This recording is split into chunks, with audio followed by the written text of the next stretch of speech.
Vous écoutez Culture Champ, le podcast qui parle culture, celle d'un secteur clé qui nous fait vivre. Je parle ici d'agriculture. Si soigner est une préoccupation présente aujourd'hui dans toutes les têtes, nourrir en est une autre, mais on oublie facilement celles et ceux qui travaillent pour que nous puissions remplir notre assiette. Nourrir est pourtant un terme simple qui parle à chacun d'entre nous. Le dictionnaire nous indique que c'est entretenir la vie par ce qui en répare les déperditions. Nourrir, c'est donner à manger, une chose que chacun ne saurait oublier. J'ai faim. Employé à la forme pronominale, ce verbe résume une nécessité vitale. En effet, pour chacun d'entre nous, se nourrir est capital. Encore faut-il en avoir les moyens, ce qui n'est malheureusement pas donné à tout le monde. Et même lorsque cela est possible, l'actualité récente nous rappelle que rien n'est acquis. Grande Surface assure qu'il n'y a pas de risque de pénurie, mais les rayons de certains supermarchés sont dévalisés. Oui, avoir quelque chose à manger n'est pas toujours chose facile. Je ne parle pas ici de savoir cuisiner, mais plutôt de pouvoir s'approvisionner.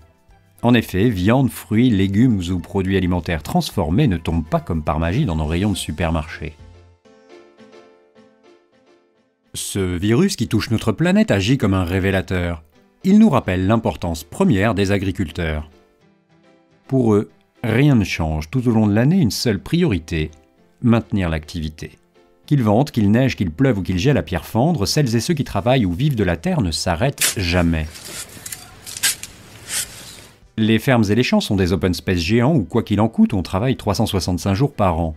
Pourquoi ? Pour nourrir nos bêtes et nous-mêmes, tout simplement. Pas question de wifi, de conf call ou de travail à distance. Chaque jour sur le terrain, il faut faire acte de présence. Ce que nous mangerons cet été et cet automne est en train d'être planté sur des centaines de milliers d'hectares et pas simplement dans des potagers. Alors en ces temps compliqués et même au-delà, n'oublions jamais toutes ces personnes qui continuent de cultiver, d'élever, de semer et de transporter pour assurer notre sécurité alimentaire. Malgré leurs doutes et quoi qu'il leur en coûte, ils ne s'arrêtent pas de produire. Nourrir en quantité et en qualité reste leur vocation, mais aussi et surtout l'une des clés de notre avenir.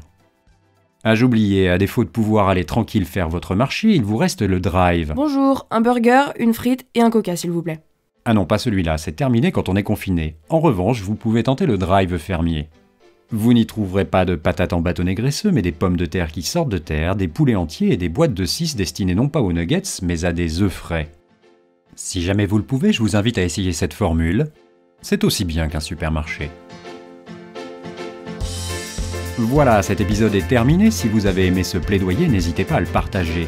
Je vous rappelle que Culture Champ est un podcast où il est question de langage, celui utilisé par celles et ceux qui cultivent les champs et qui façonnent nos paysages.